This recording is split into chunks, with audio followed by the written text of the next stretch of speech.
But let's get into our first topic of the day, and it's a big one. Elon Mm. Musk has finally closed the deal on buying Twitter, a $44 billion purchase. And there's been some huge changes going down since he has become CEO.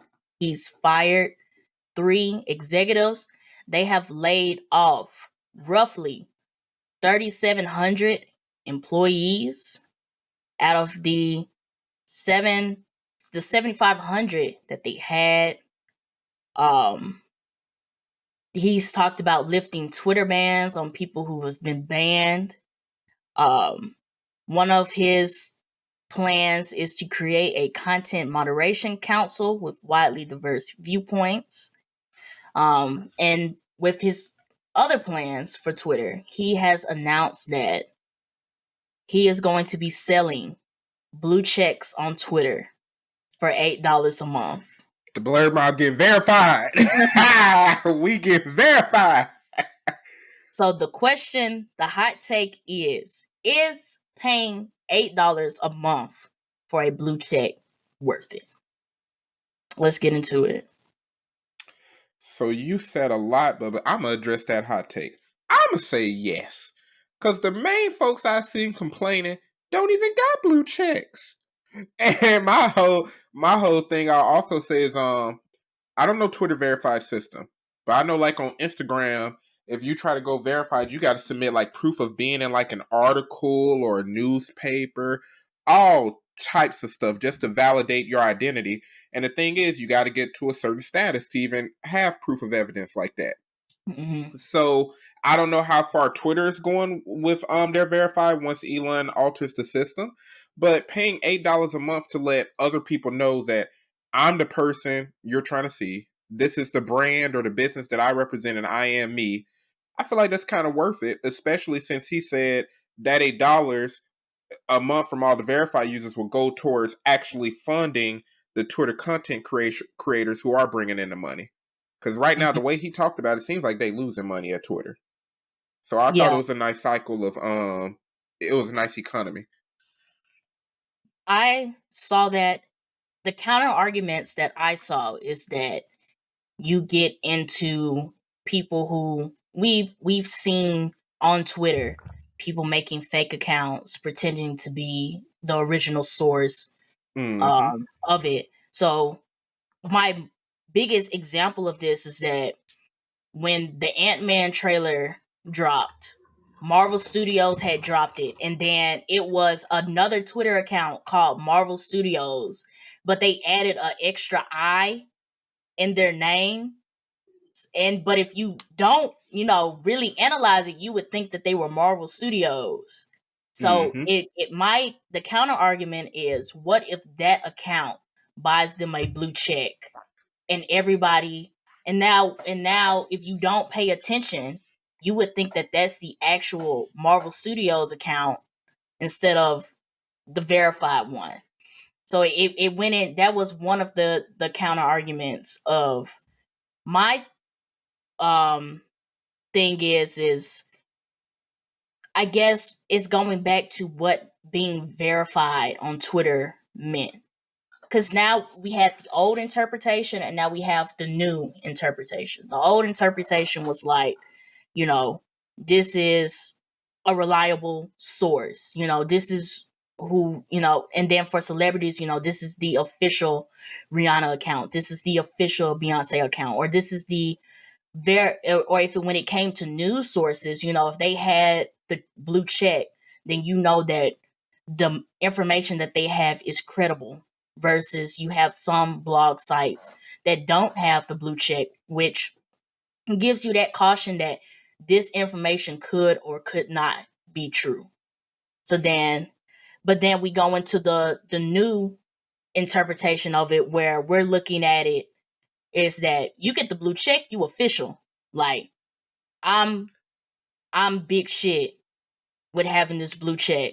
So what happens when everybody gets a blue check? Or what does being Twitter verified mean if everybody now has the ability to pay for a blue check. So I'm pretty sure they're still gonna have to validate your identity. Like I think on Instagram verified, you even got to do your driver's license or driver's license number or something, or like a corporate ID, some stuff like that.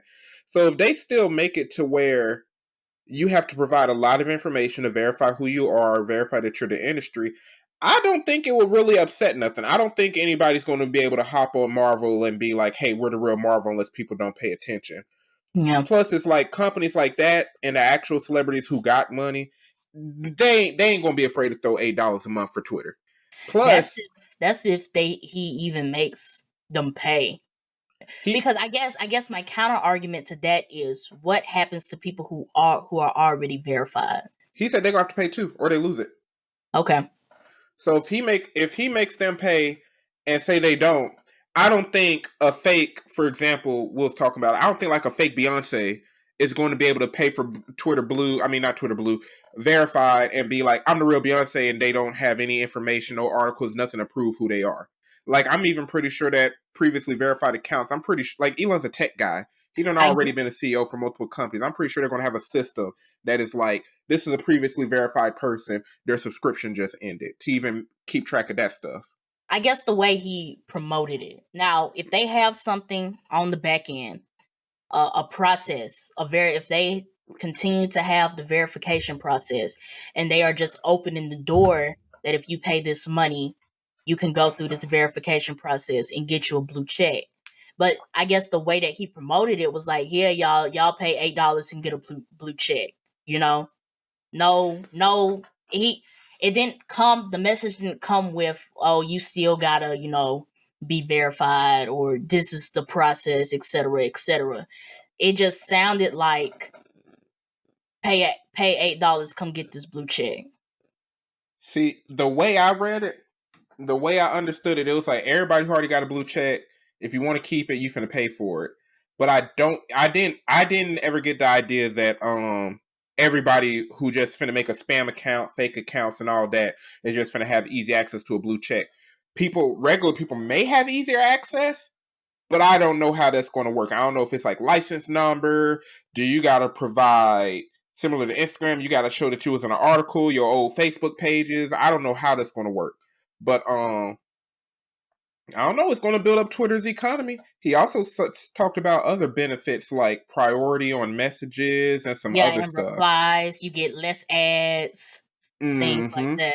So I see the benefits, but I also see the counter arguments. But I think it's just, as long as, to me, as long as they keep the process of like, y'all just can't pay $8 for no blue check. Like we not Oprah out here just passing out blue checks. Like you still have to Yeah, go through some process to get it. Then I just see it as an opportunity of, if you feel like you don't have to, whatever the verification phase for Twitter is now, is that process is gone. And if it meant that you had to be like big shit, like they had, like, you had to be high enough to where they reach out to you and be like, hey, we'll give you a blue check, then that's I see it as pretty dope, because it's going back to the counter argument, but this kind of invalidates it, is that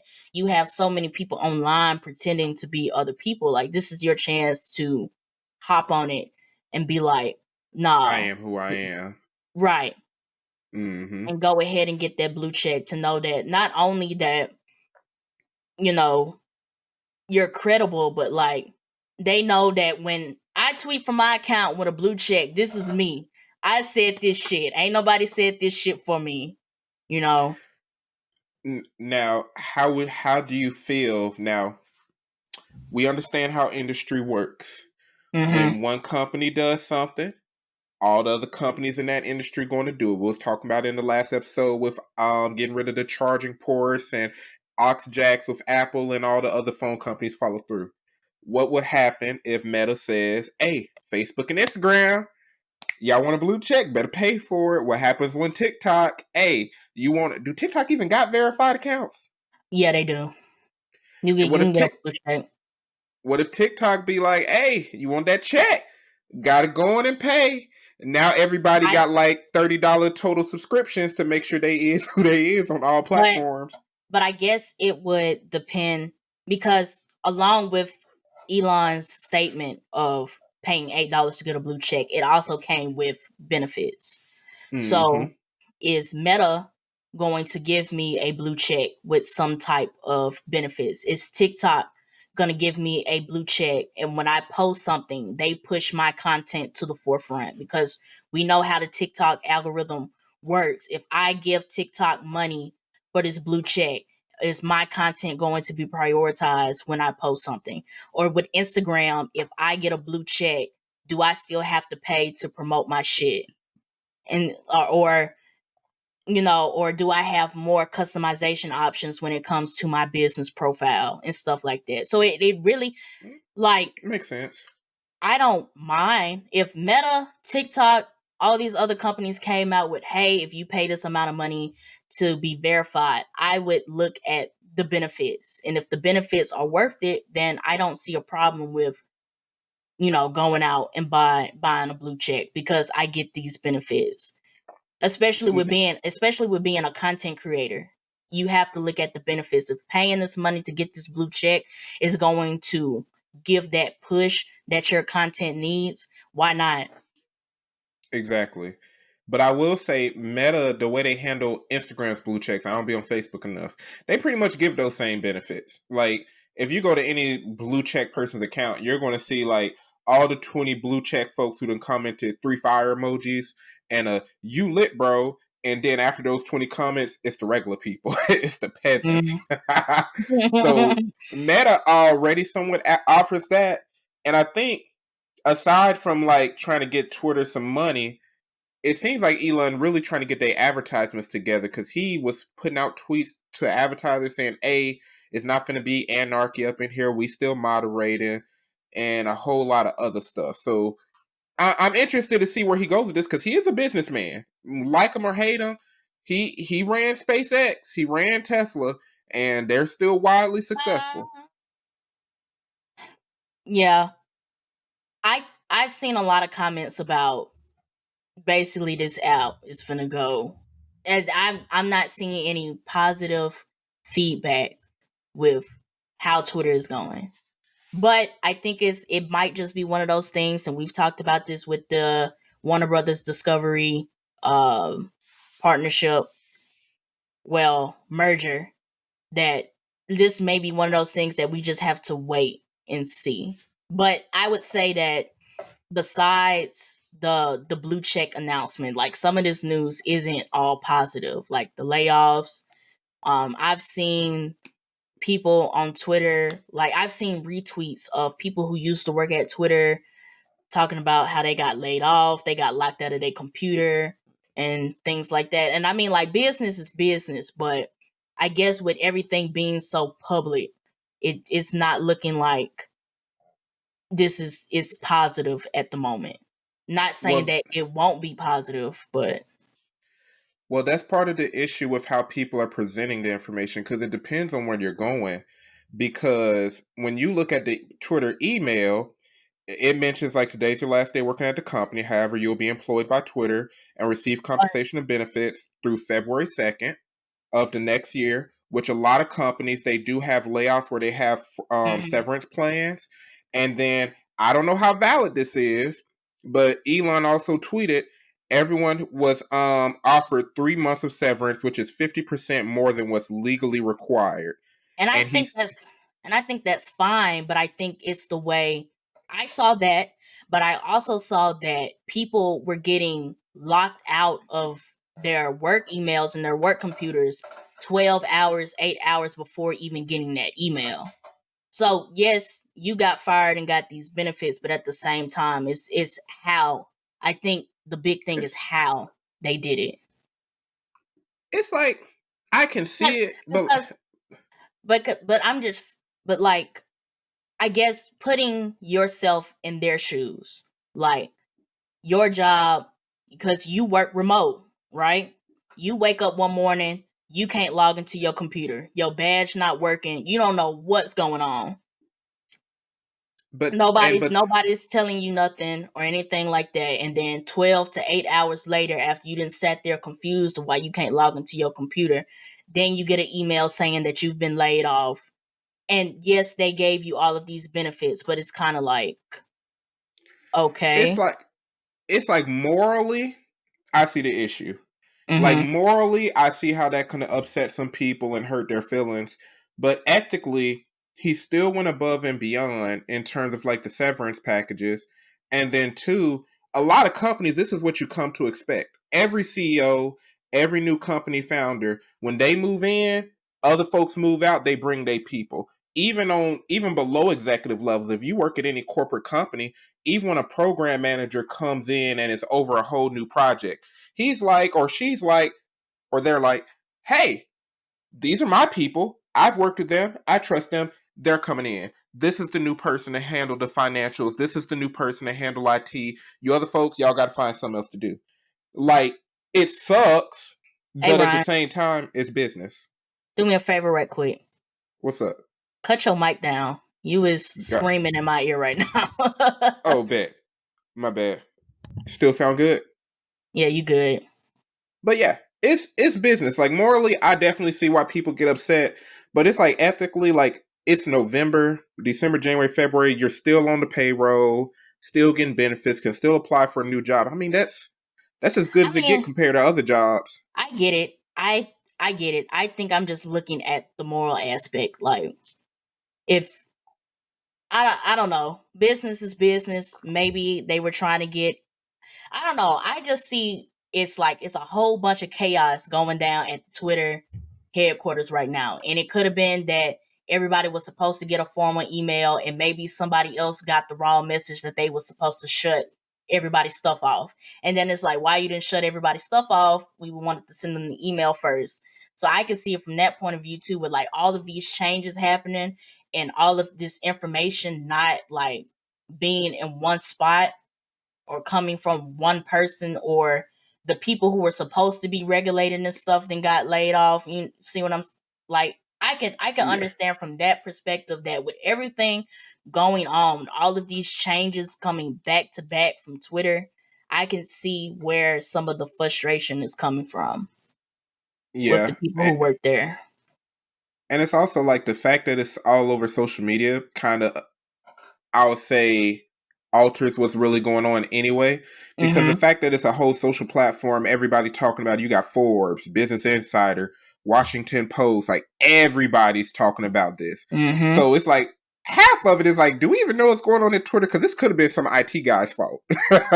Some IT guy probably pressed the wrong button and That's turned off and folks' computers. that's what I'm and that's what I'm saying. Like, it could have just like with everything going on, like, do the people who are still at Twitter have like proper direction? Are they getting the right messages? Because the message could have been, Mm-hmm. hey, we're going to send out these emails. After we send out these emails, we're going to shut somebody's computers off. But we all know how information trickles down. And the IT company would have been like, oh, shut it down. And, press the Exactly. button. I and I can see it from that point of view, but at the same time, it's kind of like, yo, this is kind of Yeah. seeing it from, we don't know what's actually happened. We could assume that that might have happened, but it also could have just been, yeah, you getting fired, cut his stuff off. We'll send him an email a couple hours later. It could have been that too. Yeah. But if you was a software engineer at Twitter, that's pretty good on your resume. That's pretty Yeah, good on the resume. I don't think you're gonna struggle for a new job. we're having this whole conversation just to say that the future of Twitter is unknown, but get your blue check if you want it. Right. The only thing we know going forward is that you can pay $8 a month to get you a blue check. It's rumors of bans finna get lifted and um all that other stuff. I guess we are just going to have to wait and see Twitter what's finna be next fun. for Twitter. I Twitter finna go back to 2009 Twitter. It's finna get malicious in yeah. here. I My only hope is that because I can see if we want to talk about the ban lift, I can only see the ban lift being as, when you get a new head of something, they might want to, wipe out the policies that were in place for the previous guy. So, you got this happened under this guy, so I'm coming in. I don't want to do that or something like that. Well, he did tweet that he's not immediately ending anything yet. Like Mm-hmm. he put out, like, I know a lot of people, like, Ye been saying some funny stuff online, funny bad, but that account actually came back already. It was just the timing seemed like Elon did it, but Elon even tweeted like, we ain't lifting no bans that are already I out. didn't Like, say I didn't say he started. I'm just saying that the fact that he put out the statement that yeah. they would potentially lift some of the bans could just go Oh, into the fact that him stepping into the position as CEO, this is just might be something that is him. Like you got banned under this person's jurisdiction. I'm in here now. Let me review the terms of why you got banned. And if I don't yeah. agree with them, I might lift your ban. You see what I'm saying? To be honest, I love it though, because the part where he mentioned like we're making an organization with a lot of diverse viewpoints, like I don't necessarily know the cultural politics at Twitter. Obviously anybody can assume and all that good stuff. But him saying that, hey, we're going to have diverse viewpoints. It's not going to be people with one ideology or one mindset or one view that's determining who can speak freely on Twitter and who can't. When you say we got people on this side of the spectrum and this side of the spectrum and in the middle all coming together to decide this type of stuff, I feel like it's more fair. Seems like he's going to make it more balanced. He could just be selling us some BS, Mm-hmm. but if I'm gonna take him seriously, if I'm gonna take his word for what it is, because it's not like I can take anybody else's word over him. He's the owner now. It looks good to me. The future of Twitter looks nice in my eyes.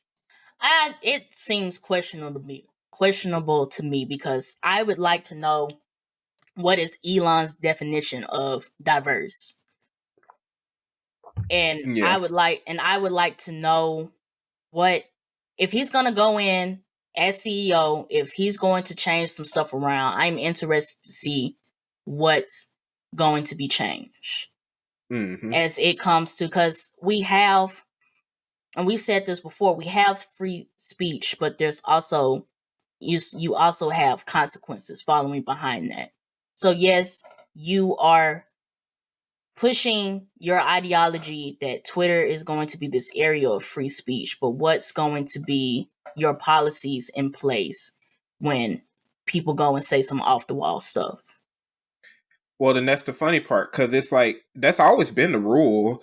Like, free speech in America is free speech. You can say whatever you want to say on the side of the road, but if it hurts somebody and some other stuff, you can get arrested. But the government Mm-hmm. protects your rights. But once you're on a platform, Mm-hmm. private entity, the CEO determines what's free speech. And Elon that's could and that's what Elon I'm could cancel, saying. but that was prior to us. You know what I'm saying? Like, it's always been like that. The only reason it's questionable now is because it depends on people's opinions of Elon, really. Like, if you like Elon, you're probably loving this. If you don't care for Elon, you're probably like, I'm scared now. You know what I'm saying? That's really all it Yeah, is compared to the previous Twitter CEO. yeah, I feel you. Maybe, and it could just be those viewpoints, or it could just be with any type changes, like with Twitter being this major social Mm-hmm. network. When you bring in a new CEO, even if it wasn't Elon, if Twitter said they were going under another CEO, I think we all still will be waiting on what changes come from under this new CEO. What's there, Yeah. and I guess in whatever statements they've been promising, like what's this definition of diversity? What does these bans mean to you? What policies are you going to put in place to see, are you going to keep the previous guy's policy, or are you going to change some things up? So I see it from some people are nervous because of their viewpoints of Elon. I'm just seeing it from the fact that you're switching over the head honcho and looking at what's already been happening with him being CEO. What's next? Yeah. It's interesting. If 10 was green and 1 was red, like I'm really for this as a 10 or I'm really against this as a 1. Where you sitting at? I think I'm like at a 6 or a 7. Like, I can see how this might be really bad. And Mm-hmm. Elon's promising some stuff that's not bad either. But I guess I'm an execution person. Like, you can talk all that rah-rah in my ear as long as you want to. You can make as many tweets as you want to, but I have to see it. So we gonna see if he can walk the talk he's been talking. We're gonna have to wait and see. Walk that talk he been talking. Bars. We gonna see if he can walk it like he talk it. What's up, y'all? If you enjoyed this video, make sure you hit that subscribe button so you can get more updates from the mob. For the full discussion and more discussions like this one, click the link in the description. Thanks for watching. Rock with it, let me pop my shit. Let me pop my shit. Hands up.